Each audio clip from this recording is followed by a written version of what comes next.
Fala pessoal, tudo bem? Estamos aqui hoje no nosso segundo podcast, a nossa gravação. Recentemente tivemos o nosso convidado, o André da Belluno, e hoje estamos aqui com o Alcione, um grande amigo, um grande mentor aí, que vai nos ajudar muito e contribuir muito para o nosso segmento.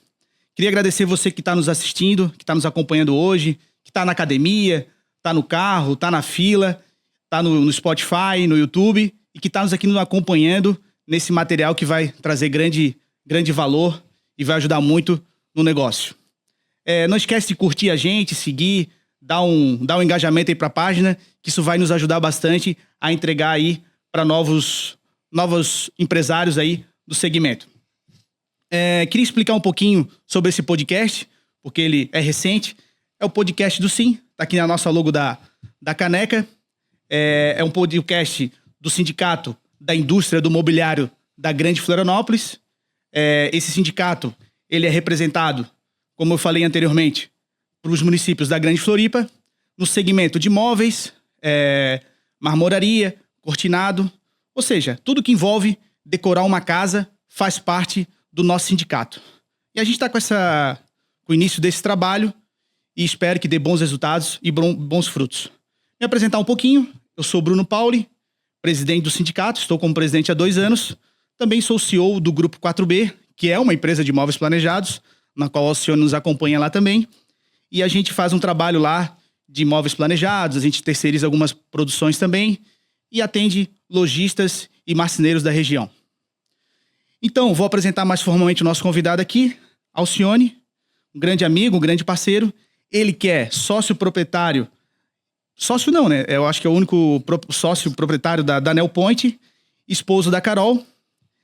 Formação acadêmica em gestão de produção, ou seja, entende tudo de indústria e fábrica de móveis, e pós-graduado em controladoria e finanças. Acertei, Alcione, é isso mesmo? Aí. Alcione, dá um boa noite aí pra galera aí. Bom, boa noite, Bruno. É uma satisfação para mim poder participar aqui do podcast. É um evento e um momento bastante importante, né? É interessante que as pessoas que têm possibilidade de participar, se associar a um sindicato, né? Alguma associação que promove, que disponibiliza conteúdo, né? Recurso relevante. E esse podcast, enfim, o primeiro foi ótimo, espero, né, que esse seja a altura, né, que eu possa satisfazer a expectativa aqui, né? Para mim é uma satisfação demais, assim, né? Estar aqui e poder contribuir aí com alguma informação relevante. O senhor que veio de longe, é gaúcho, né? Sou gaúcho. Sou próximo de Porto Alegre, ali, a Neopoint está em São Leopoldo, a 30 quilômetros de Porto Alegre. Então a gente está ali meio próximo ali do polo moveleiro ali, né? Próximo do Bento Gonçalves, né, de algumas cidades ali que são referência no móvel planejado, né? Então a gente respira muito esse ambiente ali, né? Tá no DNA do gaúcho fazer móveis, né? Né? Aqui da região também, mas lá principalmente a gente é bastante tradicional nessa questão do móvel planejado, né? Então, enfim, eu tô no meio ali, tô nessa estrada junto com o pessoal lá já há bastante tempo. Bastante tempo. Alcione, eu queria trazer um pouco da tua jornada, porque não chegou no móvel ao acaso, né? Teve uma jornada aí nesse meio tempo, até onde eu sei, nas nossas conversas, a gente já se conhece aí há 3 anos, até onde eu me lembro, tu teve uma fábrica realmente de móveis, né? Sim. Teve uma fábrica de móveis, eu quero saber o que deu para te acabar com finalizar o trabalho da fábrica e ir para a consultoria. Me conta um pouquinho da tua jornada, como é que foi esse início, como é que tu entrou no segmento de móveis, como é que foi essa tua jornada aí até os dias de hoje aí? Na verdade, eu não entrei no segmento, né? Meio que fui forjado pelo segmento, né? A gente brinca, né? Que quem tá nesse ramo de móveis ou é meio pancada da cabeça ou é filho de marceneiro, né? Eu gosto da ideia... Que é o meu caso. Eu gosto da ideia de que eu sou filho de marceneiro aqui, né? Não que eu seja muito certo. Mas meu pai era marceneiro desde início da década de 70, no final dos anos 60 ali, já colocou a primeira marcenaria e, enfim, eu praticamente nasci na marcenaria, né? Então, meus pais, quando eu era muito pequeno ainda, houve ali uma separação ali, né? Coisa normal das famílias. Mas eu sempre tive uma proximidade muito grande com meu pai. Então, minha mãe trabalhava e eu passava o dia na marcenaria, brincando com as madeirinhas, incomodando os marceneiros. E meu pai me levava muito junto, né? Nas montagens, nas medições. Ele tinha essa disposição de me levar ainda criança, né? Para acompanhar. Então, eu fui respirando aquilo desde pequeno, né? E quando eu tinha 8 anos de idade, eu gostava muito de gibi, né? Na época... Gibi? Gibi. Então, gibizinho, assim, de super-herói, essas coisas assim. E eu gostava de desenhar. Meu sonho na época de criança era ser desenhista de histórias em quadrinhos, né? Ah, que legal. E aí um dia vou tentar vender a ideia pro meu pai, né? Peguei lá uma revista, uma Casa Jardim, que tinha na marcenaria, tinha um desenho, na época, estamos falando da década de 80, né? Então os anúncios ainda vinha desenhado, ainda não tinha, foto era coisa top, né? Tinha um desenho lá de um box de banheiro, eu tentei copiar, que era a coisa mais simples, mostrei pra ele, o pai olhou assim... Aí eu pedi o cursinho, o pai paga o curso.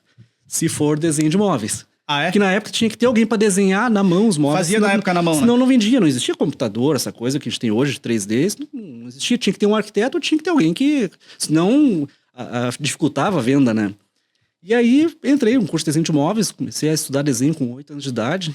8 anos de idade? 8 anos de idade. Com 10 anos de idade eu vendi o meu primeiro projeto. Eu literalmente cobrei. Então, desde 88 que eu comecei minha jornada profissional mesmo como desenhista de móveis, né? Em 97 eu assumi a marcenaria junto com meu pai. Eu fazia faculdade de produção moveleira na época, migrei para arquitetura, fiquei 8 anos na faculdade de arquitetura, né? 8 anos? 8 anos. E aí de 97 para frente eu fui tocar a fábrica em si, né? Eu era muito bom com a parte de projeto, aquela coisa toda. Mas como eu me criei ali dentro daquele ambiente, não conhecia o mundo externo, né? E até o mercado estava mudando muito também, porque era assim, era como é que assim, a alvorada do móvel planejado, porque foi quando surgiu o MDF, aquela coisa toda, né? Então foi mudando muito o mercado. Eu não consegui ter resultado. E aquilo ali me incomodava, aquela questão de, pô, ter uma marcenaria, dá trabalho. Nossa audiência que sabe, né? São todos do ramo. Não é uma coisa fácil, né? E, pô, se o negócio não remunera o sacrifício, a gente se questiona, né? Muitas vezes. E aí... Eu fazia arquitetura, o curso era durante o dia, né? Então, quando eu não estava na marcenaria, eu estava na faculdade de noite, eu ia para lá para dar monitoria de computação gráfica nos laboratórios, porque eu aguardava minha esposa. Na época a gente já namorava, ela estudava também lá, fazia faculdade à noite. Só que eu ficava muito tempo ocioso no laboratório. E eu comecei a mexer ali com computação gráfica, com coisa assim, né? E comecei a mexer com Excel e comecei a pesquisar, enfim, e comecei a ganhar um gosto pela questão da gestão, né? Pô, não faz sentido. Esse modelo tradicional da marcenaria, torça, faz por metro quadrado ali, à frente do negócio, e não sei, alguma coisa não estava certo. Enfim, aí comecei a criar uma pulga, uma coisa que não tinha, né, de se interessar por gestão mesmo. Sim. E entender os mecanismos que faziam funcionar, faziam dar resultado numa fábrica, né? Tanto que, alguns anos depois, em 2004, eu deixei a faculdade de arquitetura, deixei a marcenaria também e fui ao mercado, fui trabalhar numa indústria. Uma indústria de móveis. Uma indústria de móveis mesmo, né? Para ver o que acontecia no mundo externo, se fazia sentido tudo aquilo que eu tava... Isso tu tava com mais ou menos quantos anos, só pra gente ter uma ideia? Isso aí, estamos falando aí de 20 e pouquinhos anos. Hein? Então era jovem. Era jovem. É jovem ainda, né? É porque eu comecei muito cedo, claro. Isso faz coisa, foi 3 anos atrás. Isso, né? Faz pouco tempo. Então eu comecei muito cedo, né? E aí nessa indústria eu tive contato, era uma indústria que estava indo muito bem, na região do Rio Grande do Sul na época, né? E eles tinham... a produção ainda era um tanto arcaica, mas a postura comercial da empresa era muito boa, muito, muito forte, né? Incomodava muito a concorrência na época. Uma indústria grande. Ela não era tão grande, mas ela era muito bem posicionada comercialmente, né? E aí eles justamente me chamaram para tentar criar alguns mecanismos de automação, algumas coisas para tirar aquele trabalho manual que era um gargalo para eles, né? E aí ali dentro ali eu comecei a desenvolver fazer algumas experimentações, comecei a trabalhar com etiqueta, que era uma coisa que ninguém fazia na época. Seccionadora não vinha com impressora de etiqueta, isso não existia, né? Então ali se desenvolveu muita metodologia, que na época os players ali, né, os fornecedores de software que existiam, todo mundo desacreditava as metodologias que a gente desenvolveu ali e acabou virando o padrão depois, né? E aí fui para essa indústria, fiquei um tempo lá, saí de lá, aí me interessei aí eu migrei toda a minha formação para a parte de gestão, né? Aí tu foi para o curso de gestão de produção. Isso. E eu fiz também eu tenho uma formação daí não superior na parte de TI também, na parte de desenvolvimento de software. Né? Legal. Que hoje a Neopoint ela é fornecedora de um dos melhores sistemas que a gente tem no mercado aí para gestão da produção, né? É que a gente não tá falando aqui só de conhecimento, tá falando de tecnologia também, né? Sim. Tem uma tecnologia embarcada no teu trabalho aí. Isso, e justamente nessa fase eu me dei conta do que faltava naquela realidade que eu vivenciava na marcenaria, que era justamente essa falta de associar a tecnologia. A gente estava numa era onde já não tinha mais como descolar assim, a fábrica, né, a marcenaria, dos recursos tecnológicos, né? Se não tinha, fica para trás, não adianta, né? Então eu me adiantei nesse processo. Depois aí acabei virando gerente de algumas fábricas que são muito fortes hoje, inclusive. E hoje estão até hoje no segmento. Isso, né? Então, fábricas que hoje viraram até multinacionais, né? Que eram empresas muito pequenas, a gente conseguiu experimentar coisas muito inovadoras na época, que funcionaram muito bem. E aí, em 2010, eu migrei, entrei no mercado da tecnologia mesmo, fundei a primeira empresa do Brasil aqui que fornecia plugin para SketchUp, enfim, para projeto e produção, né? Fizemos um trabalho também inovador nesse sentido. Depois, aí bastante tecnologia daí. Deu origem para outras empresas fazerem trabalhos parecidos, né? E hoje... Só para explicar para o pessoal que está nos ouvindo, o SketchUp é um programa genérico de engenharia para vários segmentos. E algumas empresas, elas pegaram essa base, botaram, vamos dizer assim, um plugin, na realidade, e conseguiram utilizar o programa para poder usar mais especificadamente para marcenaria. Ou é isso, Alcione? É isso aí, porque o SketchUp, na verdade, ele era da Google, né? Na verdade, ele não foi desenvolvido pela Google, existe partes do SketchUp, inclusive, tem a mão de universidades ali. Depois teve uma empresa chamada PaintLib, que assumiu o projeto. E a Google comprou o SketchUp e criou lá o que quem usa conhece lá, que chama de armazém 3D, que é onde o pessoal pode compartilhar seus desenhos. Aquela ideia da Google de as pessoas compartilharem, enfim, saber onde é que as pessoas estão, coisas do gênero. Mas a proposta conceitual do SketchUp era substituir o desenho à mão livre. Por isso que ele é tão popular hoje, né? Porque hoje não existe mais desenhista. A minha primeira profissão morreu, na verdade, né? Eu sou meio museu hoje em dia, né? Se olha para esse âmbito. E aí a Google fez uma coisa muito interessante na época, que foi criar uma API que permitia outras empresas especializarem no SketchUp em várias áreas. Então, criar os plugins aí. Isso, existe plugin para engenharia, para N situações, né? E na época ali, em 2011, nós investimos então eu e mais 2 sócios, em desenvolver, né? Tentar tornar o SketchUp algo que pudesse ser usado na indústria moveleira, com os recursos, né, próximos que a gente já conhecia de outras ferramentas, ali com um BIM, que a gente chama, né, que é ter um banco de dados por trás do desenho, e isso é poder aproveitar isso tanto para orçamento quanto para produção. E foi muito bem, a empresa existe até hoje, né? Eu acabei depois deixando a sociedade da empresa, toquei a Neopoint, cheguei a fazer uma passagem pela indústria de novo, e hoje nós temos a Neopoint, né? Nós temos a parte de software, temos a parte de consultoria, sempre. Então, em resumo, desde criança, nunca saí desse ramo, né? Tô sempre dentro dos móveis, sempre respirando madeira. Vai ficar por mais uns 50 anos aí, se Deus quiser. Tomara, né? Pessoal, é bem importante esse trabalho do Alcione, que ele tem todo o conhecimento de um programa 3D, de uma engenharia, porque assim, a indústria ela passa por uma reformulação, que a gente fala de tecnologia, de inovação, ela passa por um programa 3D. Eu acho que esse é um dos primeiros passos aí que o empresário precisa assumir esse compromisso aí de ter um programa 3D, depois ele passa pela atualização e melhoria de máquinas, depois ele vai lá para um software de gestão, administrativo, financeiro, comercial, vai também para um programa de engenharia de produção de RP de fábrica, podemos dizer assim, né, Alcione? Assim. Então, na realidade, é uma engrenagem, né? É um processo de industrialização vamos dizer assim, de uma indústria 4.0 mais moderna. Ela precisa ter vários setores e várias melhorias.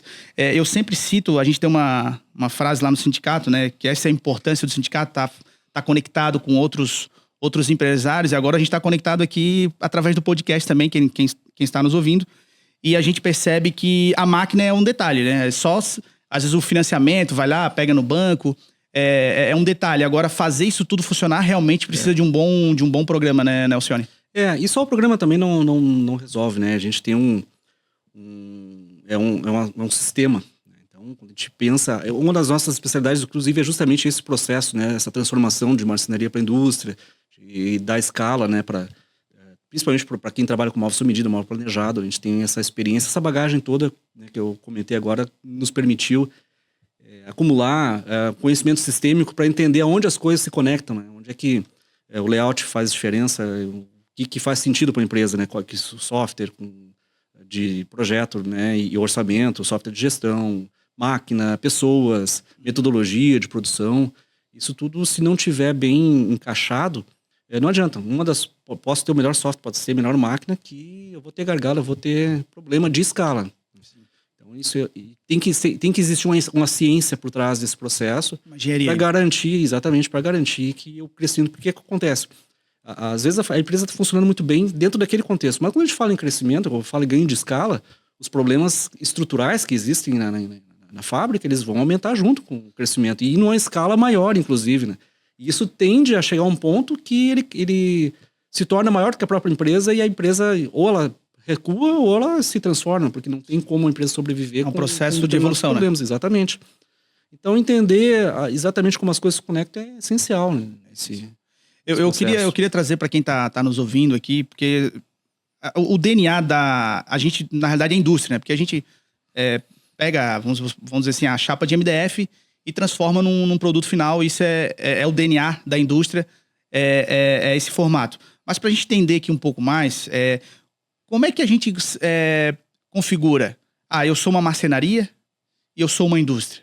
O que diferencia no teu ponto de vista, que qualifica para quem está nos ouvindo? Eu sou uma marcenaria ou eu estou partindo para um canal industrial? O que o nosso ouvinte que está aqui nos ouvindo pode dizer assim, não, eu estou indo para a marcenaria ou eu vou migrar para a indústria? O que diferencia uma coisa da outra, Alcione?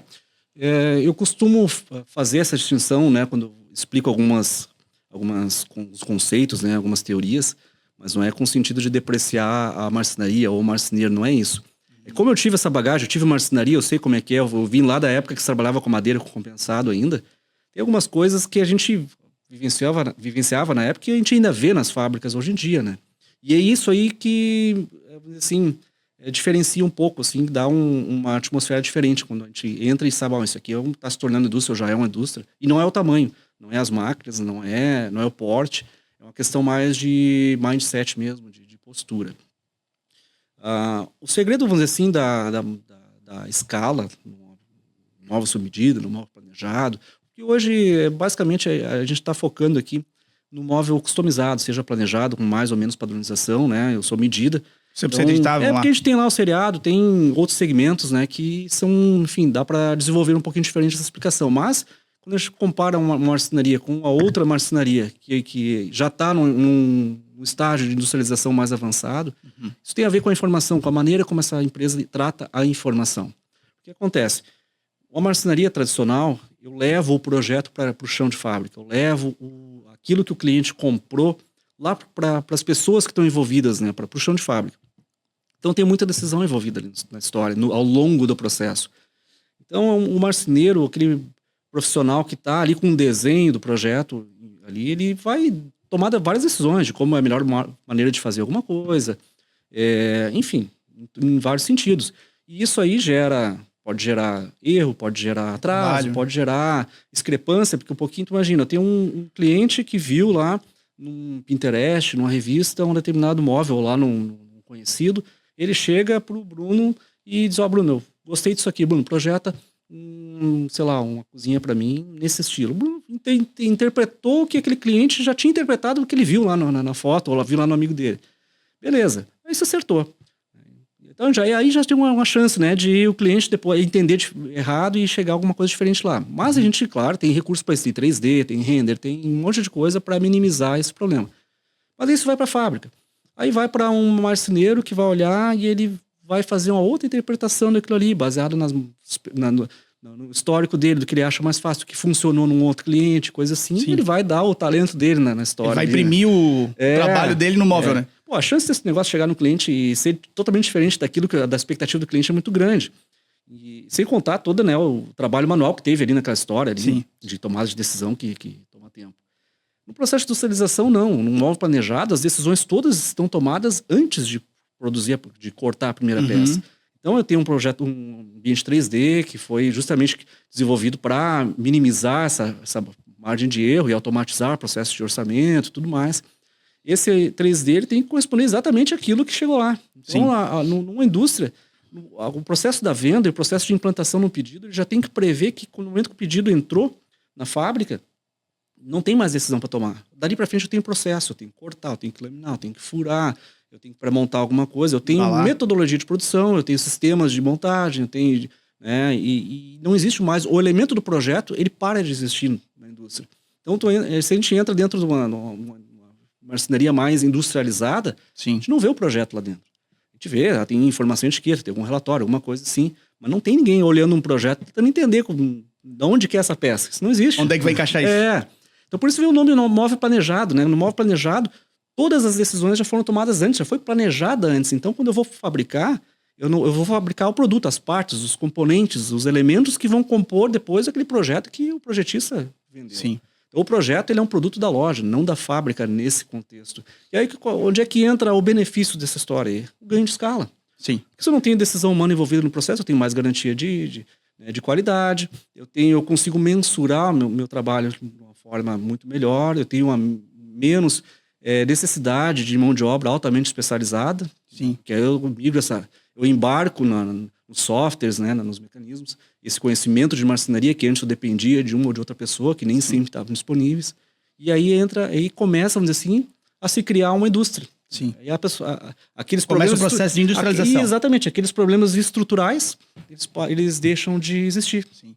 É interessante isso que tu está falando, Alcione, é que o marceneiro realmente ele imprime o conhecimento dele e o teor artístico no móvel.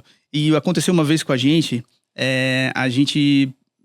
mobiliou um apartamento e um determinado ambiente foi feito por um marceneiro e o outro foi feito por outro marceneiro. Aquele móvel raiz, né? Que o marceneiro vai lá, tira a medida, faz a escala na mão, corta, monta, faz todo o processo de pré-montagem na fábrica e depois vai lá no cliente final e faz a montagem. E o cliente chegou a perceber que o móvel tinha um processo final um diferente do outro, né? Então é interessante isso, porque não acontece na indústria, né, Alcione? Não vai ter esse problema de o profissional lá na ponta conseguir imprimir um ambiente diferente do outro, tão específico que chega o cliente perceber essa diferença, né? Não pode, né? Não pode, né? Imagina o empresário que está gerindo aquela indústria, ele precisa ter segurança de que cada Sim. produto, se ele produzir 10 cozinhas e as 10 projetos são iguais, vai chegar as mesmas 10 cozinhas com o mesmo padrão de qualidade na casa do cliente. Né? E aí o elemento humano de decisão no processo, ele agride muito isso, né? Porque é aquela coisa, né? Um marceneiro tem um histórico diferente, tem o seu jeito de fazer, o outro marceneiro tem o seu outro jeito de fazer. E, na verdade, quem tem que ter o seu jeito de fazer é a empresa. A indústria tem que ter o seu método de fazer. Seu DNA, né? Exatamente. Esse conhecimento tem que ser da empresa, não das pessoas. Óbvio que tem que ter bons profissionais, enfim, né? As pessoas contribuem muito, mas elas têm que contribuir no processo, em agregar metodologia, e não no pedido. Porque toda aquela energia que a gente investe no pedido, ela vai embora quando o caminhão sai com o pedido, né? Então a energia, realmente, a criatividade já tem que estar focada em melhoria de processo, melhoria de produto, coisa assim, para depois a gente reutilizar isso aí e ficar na indústria. Novos pedidos, exatamente. Sônia, mudando um pouco, continuando no processo de industrialização, toda grande indústria, ou até uma marcenaria, enfim, que está nesse processo de industrialização, ela passa por um PCP, né? Que, traduzindo aqui, planejamento e controle de produção. Às vezes o pessoal vê na porta lá, né? PCP, lá tem uns caras meio genioso, né? Sim, uns antissocial também.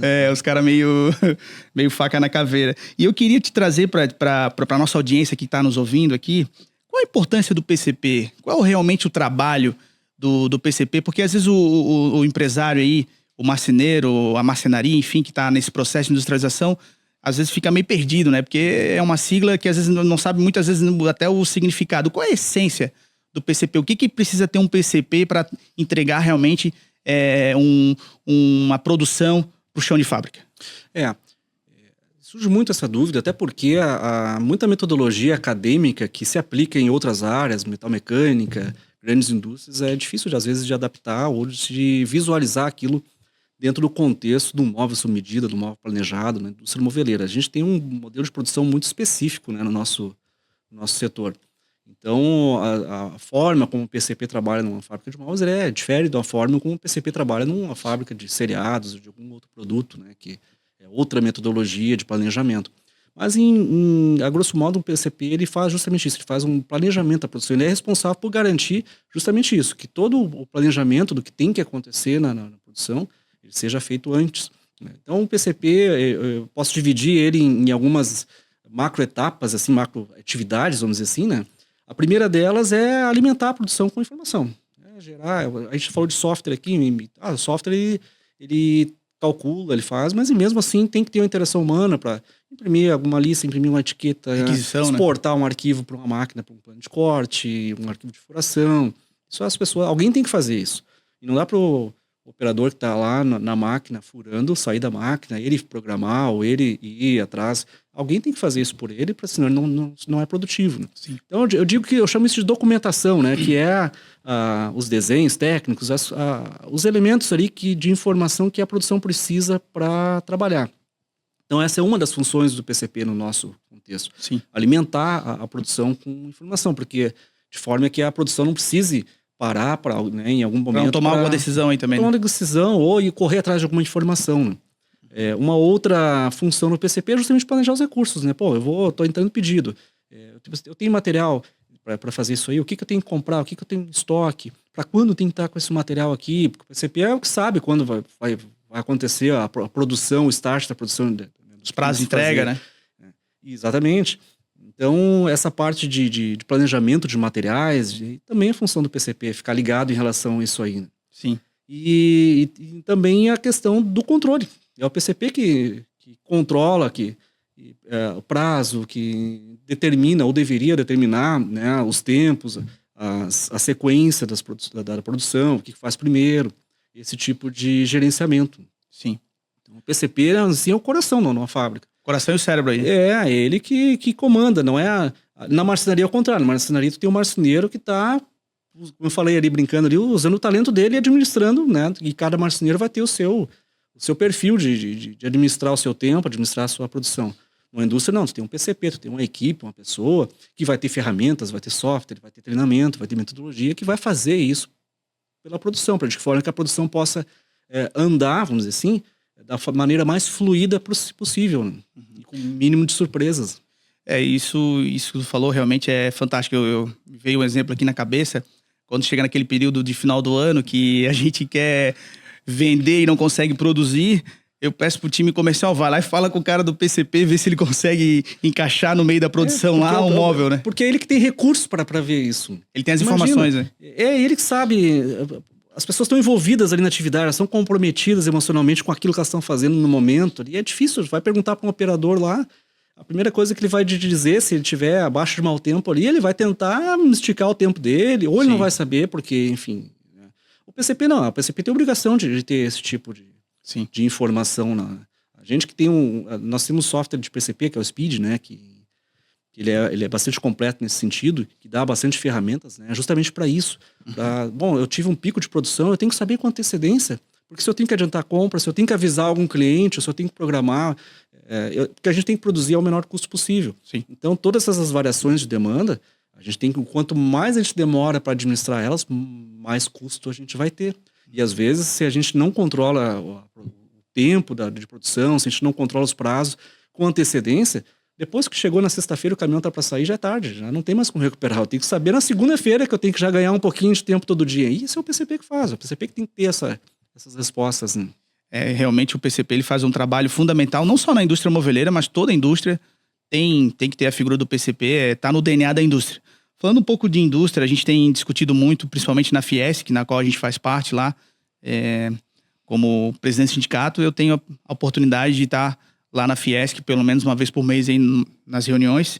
E a gente falando um pouco de indústria 4.0, que é um tema latente que tá sempre em voga lá na Fiesc, eu queria trazer aqui um tema, porque nesse processo de indústria 4.0 a gente precisa de um bom programa 3D, né? O 3D nada mais é aquilo que tu é o desenhista, tu foi lá no início dentro de uma plataforma. Sim. E a gente pode citar aqui alguns exemplos, até para deixar um pouco mais claro. A gente tem Dynabox, Promob, Gabster, WPS, enfim, tem vários programas aqui. Eu tentei citar aqui o que veio à mente. E eu queria te perguntar o seguinte, Alcione.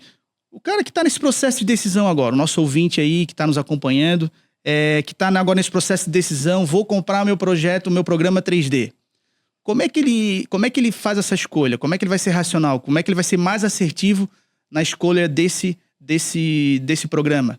Como é que tu pode auxiliar ele aí? Alguns critérios, assim, ele vai ter que avaliar, né?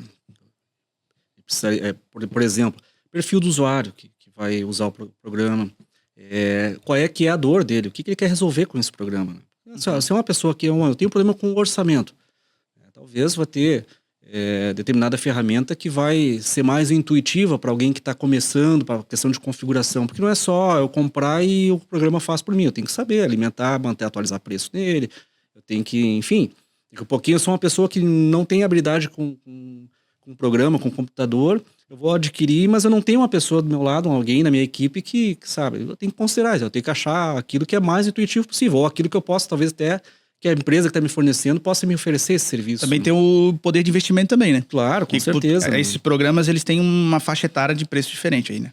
Tem preço diferente. E de manutenção e também, tem entregas diferentes, né? Tem programas que são mais direcionados para o pequeno fabricante, outros que são mais direcionados para quem atende loja, por exemplo. Uhum. Mas eu tenho um programa que é mais travado, outro que é mais flexível. Não é que seja bem assim, é que a gente tem perfis de usuários diferentes. Se eu atendo lojista, por exemplo, eu tenho um usuário não controlado do outro lado. Sim. Onde eu não tenho noção do grau de conhecimento técnico que aquela pessoa. Então, eu tenho que embarcar mais padrões dentro do meu sistema para disponibilizar. Deixar ele mais amarrado, né? Senão vai gerar erros, né? Sim. Não, mas eu tenho uma marcenaria, o que a gente faz, a gente confere, a equipe está aqui. Eu posso ter algo mais flexível, fazer aquilo talvez que o lojista não vai conseguir fazer, porque está em ambiente controlado. Posso permitir no meu programa lá fazer lá um vão do armário com 2 metros, porque eu sei que as pessoas que estão ali não vão esquecer de botar uma divisória. O projetista lá, não.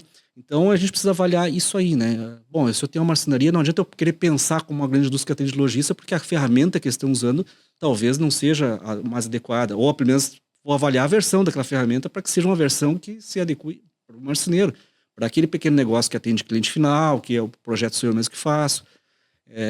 Essas questões têm que ser avaliadas. E a questão de produção, porque eu quero um sistema 3D que, além do orçamento, ele também me informe, me retorne informações que sejam úteis para a produção, um plano de corte, né, alguma coisa, uma furação, né, alguma coisa assim.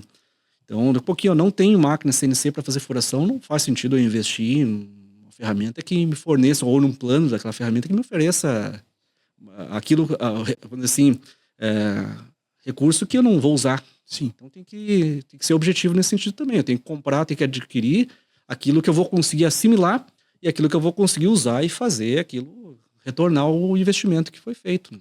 Perfeito. Isso é muito a ver com o perfil do profissional e do gestor que tá na ponta. Com certeza, eu acho que faz todo sentido isso que tu falou. E também tem um outro processo da indústria 4.0, que é o processo da aquisição de máquinas. A indústria requer máquinas, requer investimento em máquinas, isso faz todo sentido. Eu queria... A indústria, quando a gente fala em máquinas, a gente tem o processo da escolha da marca e da escolha também do perfil da máquina, né? Vamos citar aqui, por exemplo, uma máquina de corte. A gente pode cortar através de uma esquadrejadeira, de uma serra de precisão, uma seccionadora de pinça, ou até através de uma halter, ou de um nest aí que está super, super em alta. A furação é a mesma coisa, a gente pode fazer o processo de furação através de uma CNC ou de uma furadeira ponto a ponto. Eu queria que para quem está nos ouvindo aqui, fosse um pouco mais claro nessa tomada de decisão, porque errar numa máquina pode sair caro, né? Porque geralmente o empresário ele toma financiamento, assume algum risco, isso lá na frente pode dar algum problema no fluxo de caixa dele, obviamente. Uma máquina que não entrega o resultado que ele quer. E eu queria que tu ajudasse aqui quem está nos ouvindo, qual é o processo, o que ele tem que avaliar na compra da máquina, né? Uhum. Marca, perfil, espaço físico, por onde é que passa? Como é que é esse processo de decisão na escolha da máquina para executar o projeto 3D? Né? Sim. Vamos lá. São uma série de coisas, né, que o empresário deveria avaliar nessa questão da máquina. Normalmente a gente se emociona muito com o discurso do vendedor e acaba tomando decisão baseado em, às vezes, os parâmetros errados, né, do que deveria. Mas fazendo aí de trás para frente aí das questões que tu colocaste aqui, né, espaço, por exemplo. Isso é uma coisa que normalmente a gente não observa quando a gente está com o vendedor ali, a gente está pensando na máquina, está pensando um monte de coisa, mas não está pensando no impacto que isso vai ter no layout da fábrica. E a máquina em si, as máquinas que pensam, é o menos importante dentro do layout. O fluxo das peças é o mais importante. Teoricamente, os postos de trabalho são quase uma consequência do fluxo. E às vezes a gente bota um equipamento que ele é desproporcional ou inadequado à maneira que ele é alimentado dentro de um layout, e isso aí gera um problema crônico na empresa. Mas principalmente a questão da máquina, que tem que ser avaliado, talvez a dica mais importante que eu deixaria aqui, é a maneira como a gente programa ela. Porque quando a gente está falando de máquina aqui, a gente não está falando de serra, normalmente a gente está falando de alguém que está considerando comprar uma seccionadora automática, né? Uma router. Né? Então a gente tem que, essa pessoa tem que se perguntar como é que essa máquina é programada. Há anos atrás, lá por volta de entre 2005 e 2010, o dólar baixou, né? Teve todo um fenômeno ali, houve muita compra, ficou muito acessível para empresas menores adquirirem máquinas que antes não conseguiam, e aí muita gente comprou centro de usinagem na época. Sim. E, nossa, era incrível a quantidade de gente que me procurava na época. Alcione, comprei um centro de usinagem aqui, que, cara, me disseram que o Tosse fazia tudo aqui, mas tô com a máquina parada aqui, eu não sei o que fazer com essa máquina agora aqui, consegue vir dar um auxílio para nós? Sabe, acontecia muito isso. Na hora de comprar, a máquina, ela corta, ela fura, ela faz recorte, faz um monte de coisa, como que o marceneiro talvez lá levaria dias para fazer, a máquina faz em minutos. Alguém tem que alimentar essa máquina, alguém tem que programar. Então, se eu não tenho um software que já me exporta um programa, se não tem alguém, perfil de usuário que consiga programar essa máquina, não adianta eu botar a máquina que ela vai virar um enfeite na fábrica. Sim. A gente acaba não ocupando ela. Então, a maneira como ela vai ser alimentada é muito importante. É uma seccionadora que, não, mas eu tenho como integrar, mas eu costumo fazer muita peça avulsa lá, manual, por uma razão A ou B, e é uma máquina difícil de programar lá em loco. Também é uma máquina ruim. Normalmente o pessoal faz quando vai comprar uma seccionadora, por exemplo. A vendedora fala, sabe, não, minha máquina é muito rápida, tu bota aqui, tu vai dobrar a tua produção porque o carro passa X metros por segundo, por corta minuto 3 chapas empilhadas. E 3 chapas empilhadas e, pô, tu vai triplicar. Imagina 3 chapas com essa velocidade, tu vai triplicar. Tá, mas tu fica pensando, quando é que um móvel submedido vai cortar 3 chapas por vez? Quase impossível, né? É. O empilhamento que a gente chama. Aí tu sabe, legal, pode ter uma velocidade absurda de avanço da serra. Pô, mas eu vou ter que pegar a chapa, eu vou botar a chapa em cima da máquina, eu vou ter que ir ali, apertar o botão, daí a máquina vai vir um alinhador, daí ela vai fechar as pinças, ela vai puxar para trás, vai descer o prensor e o troço passou. Cara, isso não deu 10% do ciclo da máquina, a velocidade é irrelevante quase o tempo que ela levou para cortar. E tem a questão da ferramenta também, né? A ferramenta suporta, a ferramenta de corte, suporta essa velocidade? Então a gente tem que ter esse cuidado, a gente tem que entender, se imaginar usando o equipamento. Acho que talvez isso aí seja uma dica interessante. Se imagine usando no dia a dia esse equipamento, alguém programando ele, usando lá, eu tendo que fazer... Como é que é a rotina? Porque cada empresa tem a sua rotina diferente, um pouquinho, sei lá, que são as pessoas que hoje precisam eventualmente de uma peça ali de bate-pronto. Essas pessoas vão conseguir, vai ser acessível para eles, vai ter alguém que vai ser acessível. Então, eu não me arriscaria a indicar, um nesting, é caso a caso. Não importa, é caso a caso. O que as pessoas têm que ver é isso aí, tem que se imaginar no dia a dia para ver se aquele equipamento faz sentido ou não. E pensar a longo prazo, né? Bom, porque o equipamento tem que se pagar. Não adianta eu também investir, comprar lá uma máquina que produz muito, por exemplo, e eu não tenho essa demanda, né? Então, a máquina, eu tenho que comprar aquilo que está dimensionado para o meu porte, para a minha realidade agora, para que ela financie, o resultado dela financie meu próximo equipamento. Senão, isso é necessário para que a empresa se mantenha saudável economicamente. Né? E a gente percebeu que as máquinas supervalorizaram, né? Teve com esse advento do aumento do dólar, da pós-pandemia, o frete marítimo aumentou muito. E quando a gente fala de máquinas, a gente está falando de referência no nosso setor, principalmente máquinas italianas, alemãs. A gente também fala de máquinas nacionais, tem boas máquinas nacionais também. E também a gente tem a China aí correndo aí por trás, aí, fazendo um grande trabalho aí também no nosso segmento. Eu quero puxar um assunto aqui sobre máquinas ainda, que me veio ao caso na hora que tu estava falando. Às vezes o empresário não pensa na qualidade da energia. Às vezes compra uma máquina lá e vai plugar na tomada e a máquina simplesmente não funciona. E daí liga lá para... Aqui nós temos uma tal da Celesc. A minha máquina não funciona, a frequência da energia não é boa. Então isso é um cuidado que o empresário que está comprando uma máquina ele tem que tomar muito cuidado. E assim, uma coisa puxa a outra, né? O cara compra uma máquina, tem que trocar o compressor, tem que trocar a rede. Então, assim, tem que ter muito cuidado com isso. Porque descobriu na hora que a máquina chegou que não tem energia. Já me aconteceu, já vi acontecer. Eu já tive um caso uma vez extremo de o pessoal me chamar para fazer um layout de uma nova unidade da fábrica. Foi construído o pavilhão, foi um negócio caprichado, era uma coisa quase de paixão, aquilo ali do dono da empresa, aquela nova unidade, né? Tanto que no dia ele falou assim, eu quero que tu esteja lá no dia, que a gente vai, antes de ligar a primeira máquina, a gente vai fazer um evento, fazer uma reunião, eu quero que tu fale. Pô, show, fomos lá. Estourar o champanhe. Aí aquela coisa, realmente tinha todo um evento lá, e aí ele falou, eu falei um pouquinho, né? E aí ele falou com uma propriedade, com uma paixão, assim, aquela coisa, pá, vamos começar a ligar a seccionadora, pá, caiu a luz da fábrica toda.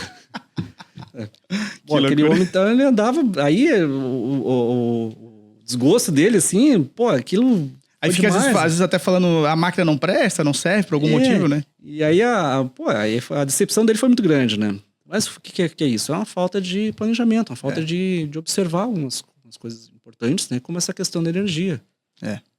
Outra coisa que eu queria puxar aqui, ainda falando de indústria, para depois a gente passar para outros assuntos, quais são os dados que o empresário, o gestor ou líder de fábrica precisa ter na mão para identificar a produtividade da sua marcenaria ou na sua indústria? Quais são os pontos principais, mais relevantes, que ele precisa acompanhar, vamos dizer, até no dia a dia, para entender, não, a minha indústria está sendo produtiva, está entregando o resultado que eu preciso. Quais são os números que ele precisa ter em mãos aí, Alcione? Aí tem indicadores, né, que a gente recomenda que se observe.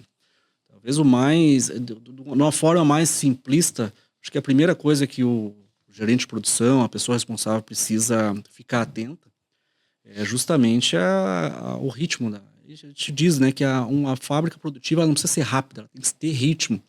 Porque eu até posso, na base da pressão, botar velocidade na empresa, mas aquilo ali não se sustenta. E eu preciso que a fábrica tenha ritmo antes de tudo. Porque se ela tem ritmo, eu conhecendo esse ritmo, eu consigo prever o trabalho dela. E isso é muito importante. Porque daí as situações não estruturadas, um possível atraso que vai acontecer, alguma coisa, eu consigo já enxergar antes se eu conheço o ritmo da minha produção. Então, isso é o mais importante para quem está gerindo. E aí, se criar indicadores nesse sentido é muito importante, justamente para a gente poder monitorar os problemas antes deles acontecerem. Porque, como eu falei, se eu deixo para identificar um atraso, uma coisa muito perto do limite, eu já não tenho mais tempo hábil. Então, eu preciso saber quando eu iniciei um trabalho, um lote, um projeto, eu preciso saber quando ele está no meio, 50% está pronto, e quando ele está no final. Porque se eu não enxergo essa escala, eu só estou vendo que o negócio não está ficando pronto. Mas eu não tenho a noção de, mas vai dar ou não vai dar. Eu preciso ter o gestor tem que ter esse dado na mão. Ele tem que saber, ele tem que prever essa função dele. Tem que acompanhar, né? Claro. Tem que envolver a equipe nesse sentido. Então, determinar prazo para as coisas, informar a equipe desses prazos e monitorar esses prazos é algo muito importante. Acompanhar então, dia a mais dia, do que né? tem indicadores de produtividade, OEE, isso e aquilo, principalmente para o pequeno, o importante é informar as expectativas, determinar prazo. Porque se as pessoas têm prazo para as coisas, a tendência é aquilo acontecer. Se a gente não fala nada, se a gente não faz esse controle, fica muito à vontade e normalmente a coisa não acontece. Não acontece. Aquilo que tu fala, às vezes tem que impor um pouco de risco também. Tem que impor risco, as pessoas agem conforme elas são medidas. Isso não é uma maldade, vamos dizer assim. Isso é uma realidade da gente, do ser humano, para tudo isso, não é só na produção. A gente brinca, né? O animal saciado dorme, né? A gente precisa perturbar, a gente precisa impor um pouco de risco para saber mostrar para a equipe o que é importante, para que a equipe saiba no que dar prioridade. E como é que a gente faz isso? A gente tem que estabelecer alguns controles e monitorar esses controles, porque daí a equipe vai se auxiliar, vamos dizer assim, no melhor resultado dentro daquele controle que a gente aplicou. A gente passa por uma situação, principalmente aqui no nosso estado. Hoje, Santa Catarina, eu sempre falo que é um estado que é o último a entrar na crise e o primeiro a sair dela. O Brasil vive em crise, né? Vamos trocar em miúdos aqui. Mas Santa Catarina, ela tem alguns números aí excepcionais, de primeiro mundo, o nosso estado. A gente tem conversado muito sobre capital humano, sobre mão de obra, e a gente vive uma fase na nossa geração que é a geração nem trabalha e nem estuda. E isso acaba interferindo no nosso dia a dia, que quer contratar, que precisa de mão de obra. E eu queria que tu trouxesse aqui pro empresário que está nos assistindo do nosso segmento, como é que ele faz? Como é que ele produz essa mão de obra? Como é que ele vai qualificar essa mão de obra? Onde é que ele vai resolver esse problema? Porque a gente tem aqui na nossa região, no estado de Santa Catarina, uma taxa de desemprego aí de 3,5%, 3,75%, que é aquela faixa que realmente às vezes não está afim de trabalhar, que quer fazer uma viagem, enfim. Como trazer isso para o industrial, pro marceneiro, pro dono de marcenaria, como é que ele faz para resolver esse problema de mão de obra? Porque, claro, a gente falou de software, falou de máquinas, mas, cara, precisa de alguém para fazer isso rodar e fazer o negócio acontecer. E como é que resolve, eu não sei te dizer. É uma pergunta meio difícil, Se é que né? é possível, né? Esse fenômeno dessa geração é algo que já se via isso na Europa há mais tempo e, né, tá caindo aqui agora. A população envelhecendo, a nova geração com esse perfil. Mas eu acho que isso aí é algo que se acomoda. Eu acho que a gente está numa fase, a internet deixa as pessoas muito dispersas, ela deixa muito as pessoas confusas, inclusive em relação tira o foco das pessoas, e isso também contribui muito com esse perfil, né? É uma questão de engajamento. Essa geração nova, ela quer fazer parte de alguma coisa. Eu sou da área de tecnologia também, lido muito com isso. E isso aí a gente não é diferente do que era há anos atrás, gerenciar, gerir, né, uma equipe. Essas pessoas têm que estar envolvidas, elas têm que ver algo, elas têm que visualizar uma realidade diferente onde elas fazem parte mais para frente. Uhum. Então acho que é do papel do gestor, das pessoas que estão envolvidas ali com a motivação dessas equipes, mostrar para elas, né, assim, aonde que quer chegar com a empresa. Porque precisa ser dinâmica. Essa geração precisa de um ambiente dinâmico. E a produção não é um ambiente, posso dizer que é dinâmico. A gente precisa de produtividade ali. Se for olhar assim, preto no branco, quanto mais mecânico for o processo, mais produtivo é. Sim. Claro que não, mas não é mais assim a coisa. Sim. Então essas pessoas, elas têm que estar envolvidas em algumas decisões, precisa ter mecanismos para deixar elas engajadas. Elas precisam saber que se a empresa crescer, elas podem crescer junto com a empresa. Essa empresa, ela vai crescendo, ela vai abrir boas oportunidades. A empresa, obviamente, precisa dar essas oportunidades, estar estruturadas, exatamente. E eu sempre digo, né, para o pessoal, a gente tem que trabalhar para crescer junto com a empresa, não para fazer a empresa crescer. Se a empresa cresce, a gente vai junto. Empreender no CNPJ do outro, né? Então a gente precisa comunicar isso, precisa puxar isso da equipe de alguma forma, para que essa equipe, essa geração nova se engaje da maneira que precisa. Trazendo um pouco lá para nossa realidade, para o nosso negócio, a nossa mão de obra a gente praticamente treina e qualifica dentro da nossa indústria, né? A gente tem o operador de seccionadora, de coladeira, de furação, a gente tem o pessoal lá do PCP. Enfim, a gente acaba sempre treinando. O profissional ali entra às vezes como auxiliar e vai para operador, às vezes vai para encarregado, vai para um processo de liderança. E a gente tenta sempre trabalhar nesse perfil, porque realmente é quase impossível tu achar um cara que venha, vamos dizer assim, pronto, né? E se eles vêm, às vezes vêm pronto, às vezes vêm com alguma limitação, algum vício, e a gente tem que se adaptar ao perfil da empresa. Alcione, eu queria tratar um pouco de assunto sobre vendas. A gente sabe que vendas é aquilo que bota dinheiro na empresa, e que contribui aí para o crescimento da empresa, e é a área que eu me dedico lá no nosso negócio. E eu queria trazer aqui, eu acompanho muitos profissionais do segmento, inclusive lá do nosso sindicato. Hoje o pessoal ainda acaba fazendo orçamento à mão, né? O que é um orçamento à mão, para quem está nos ouvindo e nos acompanhando? É o cara pegar o projeto lá, vamos imaginar aqui de um banheiro, ele lista o que vai de material, ele lista o que vai de parafuso, de dobradiça, de corrediça. E eu queria que tu trouxesse aqui um pouco do teu conhecimento. O que dizer para esse profissional que faz esse processo ainda à mão? Como é que ele pode melhorar? É possível ainda o cara continuar fazendo um orçamento à mão? Dá para melhorar esse processo aí de orçamento? Todo o processo sempre dá para melhorar, né? Assim, no momento que te entende que alguma coisa não dá para melhorar, porque alguma coisa está errada, né? Mas esse exemplo que tu deu aí, Bruno, olha, até que tá top aqui, porque o que a gente vê aí fora é o pessoal fazendo aquela metragem quadrada, o balcão tem 2 por 80 de altura, é R$500 o metro quadrado da frente, não importa se tem 20 gavetas ou se é só um vazado ali, né? Se tem 40 ou 60 de profundidade. Se fazia assim antigamente, e muita gente faz isso até hoje, né? E cresceu, né? Nesse formato. Mas o que acontece, né? quando trabalha, principalmente com maior medida, às vezes a gente trabalha com um produto de valor agregado, que estou vendendo cliente final. Eu tenho um envolvimento emocional do cliente que me permite agregar valor no projeto, no atendimento e outras coisas. Isso me dá uma gordura razoável na minha venda. Então, o marceneiro não sabe muito bem quanto ele está ganhando, mas ele está ganhando alguma coisa ali. Então, ele faz do jeito dele, não ganha, no outro até perde alguma coisa, mas como ele não sabe, ele também não se estressa, porque ele também não ficou nem sabendo que deu prejuízo, no próximo já ganhou um pouco, e assim a vida vai indo. Sim. Claro que às vezes chega uma hora que bate no fundo, perdeu perdendo o outro, e pouquinho tu não sabe onde é que tá indo o dinheiro, e tu bota culpa em tudo quanto é coisa. Mas às vezes tá faltando precificar correto. Claro, com certeza, tá faltando um conhecimento um pouco mais apurado. E eu acredito que isso passa por um programa 3D, eu acho que para... o programa 3D, na verdade, ele faz um trabalho... Ele tem um conhecimento embarcado ali dentro, ele vai fazer uma conta que a pessoa deveria fazer. Sim. Então, tu falaste ali, o cara faz ali a quantidade de corrediça, faz...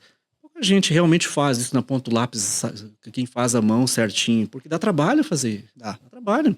Pô, a gente pega um pedido de arquiteto, que é muita planta, muita coisa, dá trabalho. Então o pessoal acaba resumindo e vai, e bota o preço e aquela coisa, vai no feeling.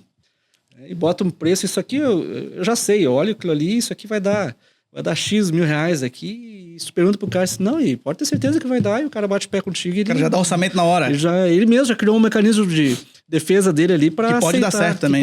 Pode, assim como pode não dar também. É aí que vem a questão, né? Quando a gente quer industrializar, quer ter escala, a gente não pode ter incerteza. A gente tem que ter a segurança das coisas. Uhum. Assim como eu falei que a produção precisa ter ritmo para que a gente possa medir, possa antecipar problemas, possa controlar. O orçamento é a mesma coisa. Tem que ter segurança se eu estou ganhando ou não. Senão, como é que eu sei se meu negócio está valendo a pena? Porque é desgastante, é toda aquela coisa toda. O software 3D, ele resolve isso, né? Exatamente. Se bem configurado, se bem parametrizado. Sim. Tem isso também, porque não adianta nada eu botar, comprei agora o software 3D e resolver o problema. Tá, mas eu tenho que alimentar essa tabela de preço dele, eu tenho que saber se ele está calculando certo, tem que ter uma certa gestão em cima dele, porque senão daqui a pouquinho eu estou perdendo dinheiro, estou achando que o negócio também resolveu o problema e não está. Então tem isso também. É aquela peça que tem que ficar atrás do computador para fazer os negócios bem feitos. Não tem como fugir. Sim. Por mais tecnologia que a gente tenha, melhor que seja a tecnologia, sempre tem que ter o domínio dessa tecnologia para que ela realmente retorne o resultado que ela se propõe. Sim. Então, mas sim, falando em 2024, não imagino uma empresa crescer sem ter uma ferramenta para automatizar essa parte de orçamento. E vender com segurança, principalmente, né? Com certeza, né? E essa empresa não só a parte do orçamento, mas ela tem que conhecer os seus custos também, porque quando a gente está falando em margem, essa margem ela se baseia em cima de uma relação entre o que eu gasto, o que eu ganho, né? E custo operacional, né? E essas coisas todas aí. Então, o empresário tem que ter esse conhecimento. Às vezes o pessoal não gosta muito de mexer muito no vespeiro ali, porque sabe que se começar a botar no ponto lápis, não dá. Não vai dormir de noite, sabe? Então deixa quieto que fica mais segue tranquilo. O baile. Mas não pode, tem que fazer isso. Tem que fazer essa matemática. O sono ali, porque tem que saber se a coisa tá indo, porque senão a hora... Vai dar problema, né? Vai dar problema. Uma situação que eu queria trazer para ti aqui, pra gente poder discutir um pouco também, o que a gente percebe, o que eu tenho acompanhado, a gente está sempre aí conversando com empresários de segmento, com outras indústrias, que conforme a empresa vai crescendo, aumentando o faturamento, geralmente as margens elas vão diminuindo. O que eu falo de margem? É a última linha. Né? Não vamos pegar um processo aqui de DRE, analisando um negócio em 12 meses, que eu acho que isso é uma coisa que precisa deixar bem claro pro pessoal também. Não dá para te analisar teu negócio 1 mês, 2 meses, tem que ser analisado no mínimo num período aí de 12 meses. E a gente percebe quando vai crescendo o faturamento, geralmente a margem... Eu estou trazendo aqui uma ideia de marcenaria para um processo de industrialização, que é o tema que a gente está trazendo. O que é a margem aceitável, Alcione? Vamos dizer margem que é última linha. Vamos pegar aqui uma DRE, última linha, pagou os impostos, pagou os funcionários, pagou os prolabores, pagou os financiamentos. Ou seja, o que sobrou? O que é aceitável essa última linha? Tem essa matemática de uma marcenaria para uma indústria? Não, essa matemática... O que se diz o que a bibliografia fala de finanças nesse sentido? Pô, eu tenho dinheiro para investir numa empresa que vai me retornar uma margem, posso pegar esse mesmo dinheiro e posso investir lá numa renda fixa, numa renda variável, alguma coisa assim. O que vai me dar mais dinheiro? Então, se for pegar matematicamente, um investidor faria essa conta.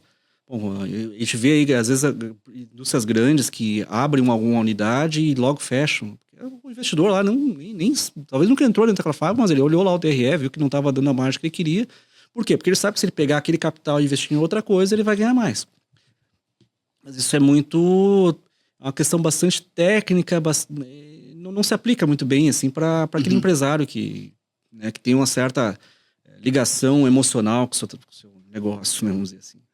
A questão da margem... Sempre deu certo, vamos dizer aqui. Quando cresce, não é que a margem ela cai. A gente tem um período, vamos dizer assim, de acomodação das coisas. Porque conforme a gente vai caminhando no processo de crescimento, os problemas vão mudando. Uhum. A gente vence uns problemas, dá um passo, cresce um pouco e surge outros problemas e assim vai. E isso tem um custo, né, normalmente. E com o ganho de escala, a gente tem também... Talvez a gente baixe um pouco as margens, mas a gente tem nominalmente um volume maior de negócio, né? De negócio e de capital. Então tem uma série de benefícios que vem. Uma coisa é eu vender, que nem eu sempre brinco, assim, a síndrome da construtora. Não venha falar de uma construtora, 120 anos no mercado. A construtora ela existe para quebrar. Por quê? Porque são grandes obras. É muito difícil ter uma construtora que consegue se sustentar muito tempo, porque em algum momento, às vezes, muita chance de acontecer situações não estruturadas, então às vezes ganha muito, às vezes não ganha, às vezes... E é um mercado que oscila muito também. Às vezes ganha muito, às vezes não ganha, às vezes não ganha, às vezes não ganha, quebrou. Acontece isso. Então quando a gente trabalha com produto de alto valor agregado e sem escala, a gente tem pouco oxigênio no caixa. Então a gente depende muito do resultado das vendas. Quando a gente trabalha com escala, a gente tem um resultado um pouco menor, talvez, em termos de margem, mas a gente tem uma oxigenação do caixa muito grande. Sim. Porque a gente tem mais volume. E isso faz uma diferença na saúde da empresa. Sim. Então eu não sabia te dizer assim... não existe uma fórmula aí. Não existe uma fórmula. Isso depende de cada um. Depende da relação, né, de custo e quanto que os investidores, sócios ali estão dispostos ali a ganhar e tudo mais. E isso é bastante individual. É óbvio que assim matematicamente acontece. Eu posso pegar esse mesmo capital, investir em outra coisa e ganhar mais. Basicamente essa é a lógica de qualquer investidor, né? Sim. Então seria um parâmetro. Mas fora isso, não dando prejuízo e sendo algo que é saudável para todo mundo, qualquer margem é aceitável. Ali, né? A gente tem que entender também que existe um processo, como estamos falando de industrialização, existe um processo de investimento. Sim. Compra de máquinas, software, tem as mensalidades. Então, assim, tem uma consultoria. Então, isso, às vezes a empresa não está lá dando um resultado financeiro, vamos dizer assim, tão saudável, que é aquilo que o investidor quer, mas ela está se estruturando, está se organizando, está criando capital humano, capital fabril, para poder lá na frente começar a ter uma margem um pouco melhor. A gente vê casos de multinacionais, Uber até hoje, o pessoal fala, Uber até hoje não deu lucro. Mas por quê? Porque está reinvestindo maciçamente para poder dar um resultado lá na frente. Acho que é mais ou menos isso, né? Se tu olhar o valor da empresa... o valuation daí. Então, para o investidor tá tendo resultado, né? Uma coisa importante que as pessoas têm que observar é que, principalmente, às vezes dá um brilho no olho que a empresa começa a adquirir algumas oportunidades de mercado, começa a crescer. Na marcenaria acontece muito isso. Peguei uma rede de lojas para fazer, enfim, um condomínio, alguma coisa assim, e aí começa a entrar trabalho, valor agregado, e aí começa a investir em máquina, porque o caixa, e o cara parece que está tendo muito bem, mas a verdade, hoje eu vendi 100, amanhã, aí eu vendi 200 para entregar o mês que vem, eu tenho uma diferença de venda, uma diferença de margem que entrou no meu bolso aqui agora, claro que eu vou ter que entregar isso aí, mas isso aí o pessoal já reinveste isso aí. No outro mês vendeu 300, tem mais uma diferença.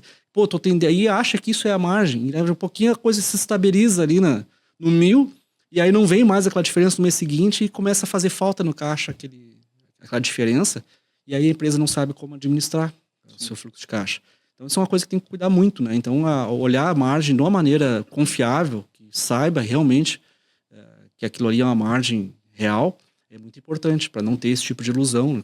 Quando vende bem e tem alguns períodos, tem um pico, por exemplo. Depois da pandemia a gente viu muito isso, né? Empresa que deu aquele pico, vendeu bastante ali, principalmente o residencial. Sim. Tive empresas que compraram outras unidades e pouquinho a coisa se estabilizou.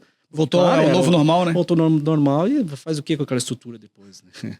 É complicado. Então tem que observar isso, né? Além da margem, tem que entender muito bem, tem que adquirir uma certa traquejo, uma certa habilidade com a gestão do fluxo de caixa para não ter problema logo adiante. Não, acho que tu falou e faz totalmente sentido daquilo que a gente vem falando. Queria mudar um pouquinho de assunto para quem está nos ouvindo. Esse evento que a gente está fazendo aqui hoje é um evento de uma associação empresarial, uma associação sindical, patronal. E eu queria trazer esse assunto aqui para quem está nos escutando. Qual a importância, Alcione? Eu acho que tu também é associado lá no Rio Grande do Sul de uma associação, se não me falha a memória. E qual que é a importância para quem está escutando, está ouvindo, e fazer parte de uma associação patronal, uma associação de entidade de classe, para o crescimento e o engajamento no negócio?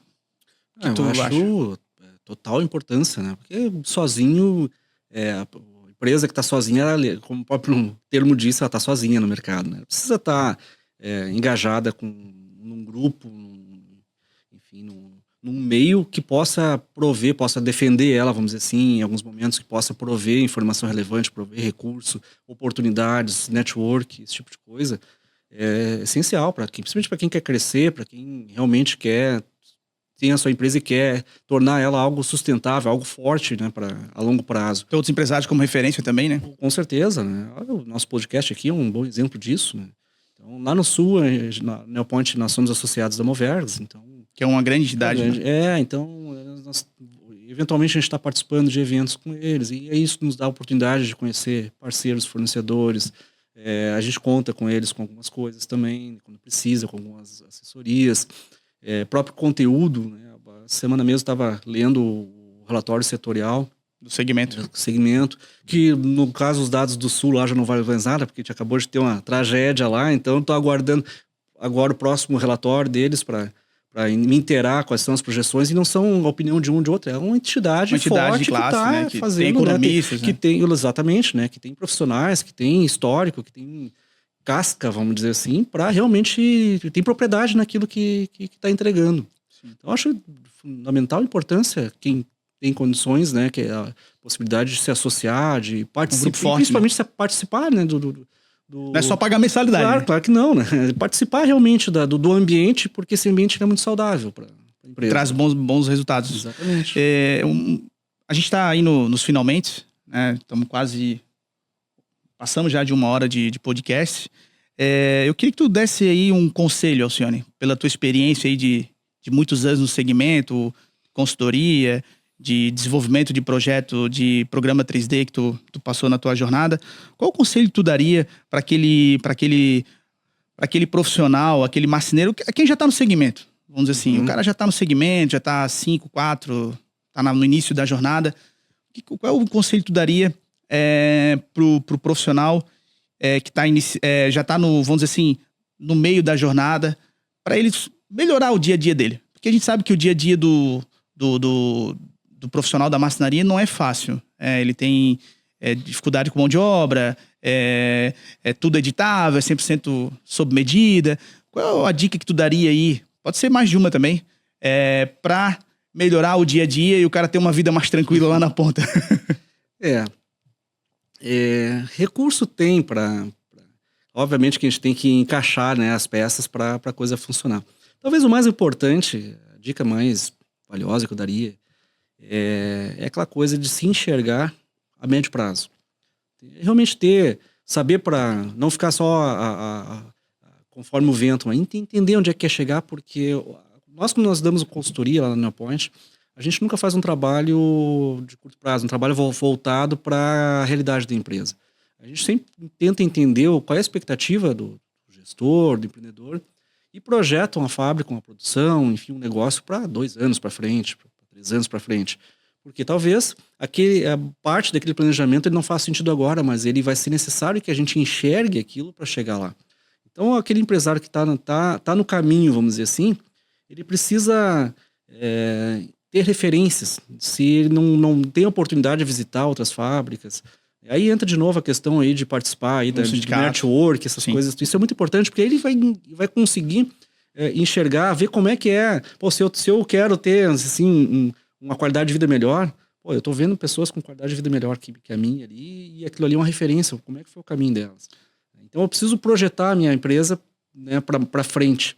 Porque daí isso vai me dar, resumindo tudo que a gente falou aqui, vai me dar um norte na hora que eu for escolher uma máquina, vai me dar um norte na hora que eu for escolher um programa, seja 3D, seja um RP, seja um software de gestão da fábrica, enfim. Isso vai me dar vários nortes, se eu enxergar, se eu tiver claro onde eu quero chegar.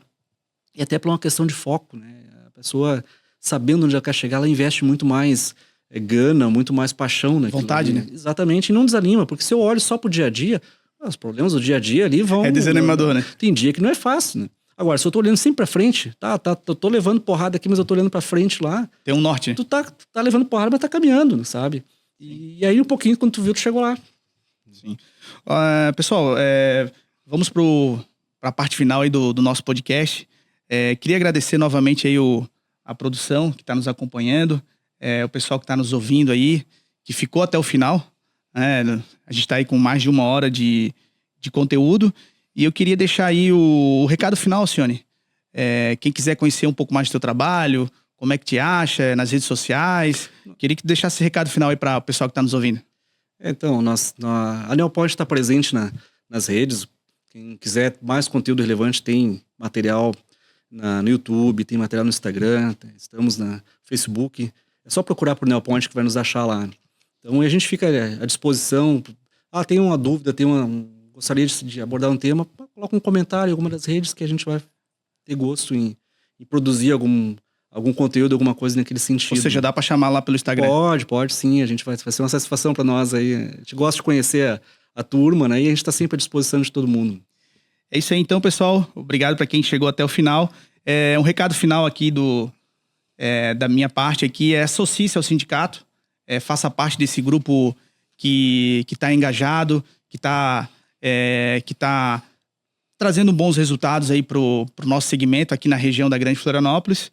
E curte aí o nosso podcast, nos acompanha aí no dia a dia, siga a gente lá nas redes sociais. E tamo junto aí. E até a próxima. E um forte abraço. Valeu. Abraço.